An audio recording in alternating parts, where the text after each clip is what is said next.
মুখৰ কি ইউজ থাকিব তই ষ্টাফ আপুনি ষ্টাফ ব্যৱহাৰ ভাল কৰিবি কিন্তু কি ব্যৱহাৰ কৰিবি ৰবা তোমালোক দুইটা তাত থাকিব নালাগে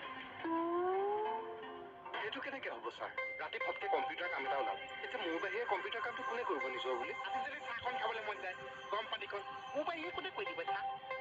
মানে ভাত খোৱাৰ পিছত এনেও চাহ নাখায় মানুহে এবাৰ কম্পিউটাৰ অফ কৰাৰ পিছত আকৌ কাম নকৰে তই বেছি জানো তোৰ ব্যৱহাৰটো কি আছে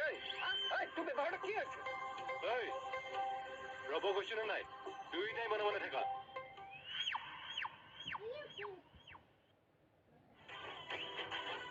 এইজনী লাজতে পকি আজি হৈ গৈছে বহুত ধুনীয়া লাগিছে মনে কলিজা কিমান ধুনীয়া লাগিছে বহুত হ'লেও এতিয়া মই তোমাক কি বুলি বুজাম তুমি যোৱাচোন তুমি তোমালোকৰ ঘৰলৈ গেটখন খুলি সোমাই গৈছা সোমাইছো আগফালে নাযাবা পাছফালে কুঁৱা পাৰ ফালে যোৱা গৈছো পাকঘৰ দৰ্জাখন খোলা খুলিলো সোমাই যোৱা সোমালো এতিয়া দৰ্জাখন বন্ধ কৰি দিয়া মাৰিলো তোৰ ক'ত সেইটো কি কঁঠাল এতিয়া ইখন দৰ্জালৈ যোৱা গলো দৰ্জাৰ পৰা ঘূৰি চোৱা চালো তোৰ ক'ত সেইটো কি কঁঠাল কঁঠালটোৰ নিচিনা লাগিছে সঁচাই নে কলে